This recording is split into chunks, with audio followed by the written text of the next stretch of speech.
Hi friends, welcome to tasty kitchen. இன்றைக்கி நம்ம சூப்பரான சுவையான செட்டிநாடு சிக்கனும் சிந்தாமணி சிக்கனும் வீட்லேயே எப்படி சிம்பிளாக ரொம்ப ஈஸியாக செய்யலாம் அப்படிங்கிறத தான் இந்த வீடியோவில் வந்து பார்க்க போகிறோம். ஸோ வாங்க பார்க்கலாம்.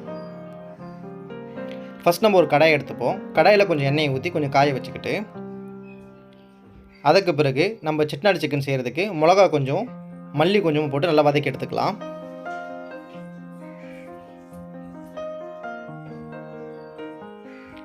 கொஞ்சம் சோம்பு, கொஞ்சம் ஏலக்காய், கொஞ்சம் மிளகு, கொஞ்சம் பட்டை லவங்கம், கொஞ்சம் ஜீரகம் சேர்த்து நல்லா வதக்கி எடுத்துப்போம்.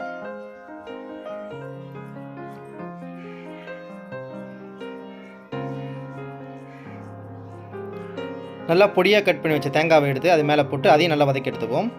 இதை நல்லா வதக்கி எடுத்து இதை மிக்சியில் போட்டு நல்லா அரைச்சி எடுத்துக்கணும். ஸோ அப்போ தான் வந்து பார்த்திங்கன்னா அந்த செட்டிநாடு ஃப்ளேவருக்கான மசாலா நல்லாவே மிக்ஸ் ஆகி வரும்.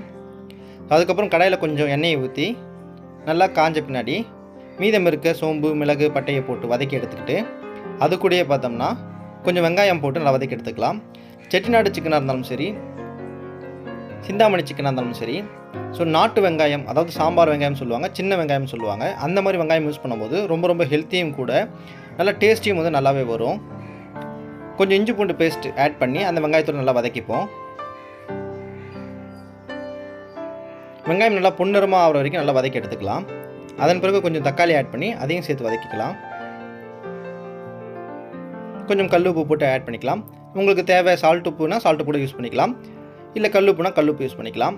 கொஞ்சம் மிளகாத்தூள், கொஞ்சம் மல்லித்தூள், கொஞ்சம் வந்து கரம் மசாலா, கொஞ்சம் மிளகுத்தூள் போட்டு நல்லா மிக்ஸ் பண்ணி எடுத்துக்கலாம். இதுக்கப்புறம் நம்ம ஆல்ரெடி அரைச்சி வச்ச அந்த மசாலா ஐட்டம் எடுத்து இதில் நல்லா மிக்ஸ் பண்ணி ரெண்டுமே நல்லா மிக்ஸ் ஆகிற அளவுக்கு நல்லா வந்து கலக்கி விட்டுக்கலாம். அப்போ தான் வந்து பார்த்திங்கன்னா அந்த செட்டிநாடோட ஃப்ளேவர் வந்து நமக்கு நல்லா கிடைக்கும். ப்ளஸ் இப்படி கலக்கும் போதே உங்களுக்கு அந்த ஸ்மெல்லு வந்து நல்லாவே தெரியும், ரொம்ப அட்ராக்டிவாக ரொம்ப நல்லாவே வந்திருக்கும்.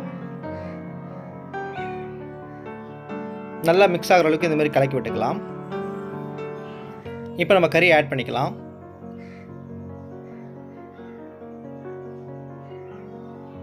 கறியை ஆட் பண்ணிவிட்டு அதையும் நல்லா மசாலாவில் மிக்ஸ் ஆகிற மாதிரி நல்லா மிக்ஸ் பண்ணிப்போம்.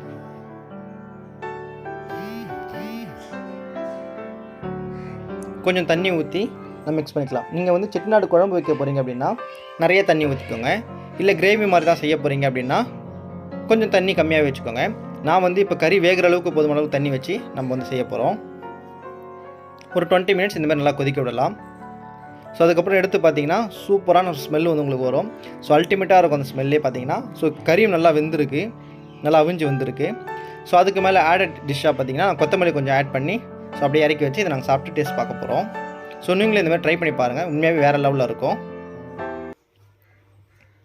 இப்போ நம்ம வந்து சிந்தாமணி எப்படி செய்யலான்னு பார்க்கலாம். ஒரு கடாயில் கொஞ்சம் எண்ணெய் ஊற்றி சிந்தாமணிக்கு அதிகமான அளவுக்கு பார்த்திங்கன்னா காய்ந்த மிளகாய் வந்து சேர்க்கணும். எண்ணெய் காய்ந்ததுமே காய்ந்த மிளகாயை போட்டு நல்லா வந்து வறுத்து எடுத்துக்கலாம். ஸோ இதை விட அதிகமாக கூட நீங்கள் சேர்த்துக்கலாம். இது வந்து நம்ம தோட்டத்து மிளகாய். ஸோ இது வந்து ரொம்ப காரம் அதிகமாக இருக்குன்றனால போதுமான அளவுக்கு நாங்கள் சேர்த்துருக்கேன். இல்லை வந்து உங்கள்கிட்ட இதை விட காரம் ஸ்பைஸியாக சாப்பிட்றீங்க அப்படின்னா நிறையா காரம் சேர்த்துக்கோங்க. இல்லை வேண்டாம் கொஞ்சம் காரம் கம்மியாக வேணும் அப்படின்னா காரம் கம்மியாக சேர்த்துக்கோங்க. கட் பண்ணி வச்ச வெங்காயத்தை வந்து நம்ம ஆட் பண்ணிக்கலாம். ஆட் பண்ணி அதையும் இது கூட நல்லா மிக்ஸ் பண்ணி நம்ம வறுத்து எடுத்துக்கலாம். தக்காளி கொஞ்சம் கொஞ்சமாக போடுங்க. தக்காளி வந்து புளிப்புத்தன்மை அதிகமாக கொடுக்கும். பூண்டு வந்து நிறையா சேர்த்துக்கோங்க. பூண்டு நிறையா சேர்த்துக்கிறது உடம்புக்கும் நல்லது.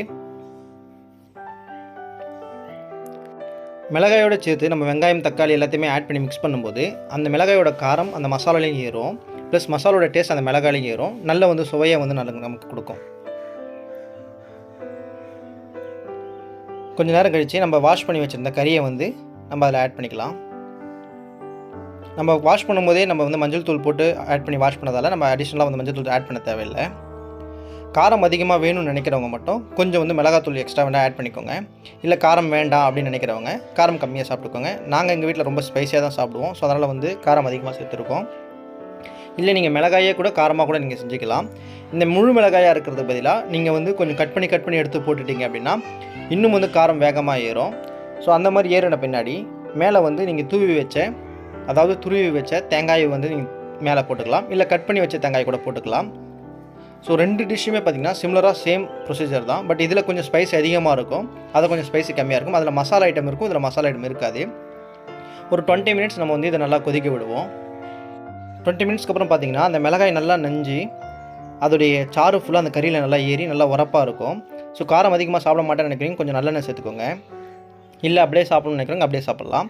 நாங்கள் வந்து ஃபைனல் டச்சுக்கு என்ன பண்ணுவோம் அப்படின்னா, ஜீரகத்தை நல்லா கசக்கி அல்லது அரைச்சி வந்து மேலே தூவி விட்டு நாங்கள் அப்படியே சாப்பிட ஆரம்பிச்சிடுவோம். ஸோ அவ்வளோதான் சிம்பிள். வீட்டிலேயே வந்து பார்த்திங்கன்னா இந்த 2 டிஷ்ஷுமே ஈஸியாக செஞ்சு சாப்பிட்லாம். நீங்களும் இதை ட்ரை பண்ணிவிட்டு எப்படி இருந்தது அப்படின்ற கமெண்ட்ஸை சொல்லுங்கள். நெக்ஸ்ட் ஒரு நல்ல வீடியோ சந்திப்போம். நன்றி.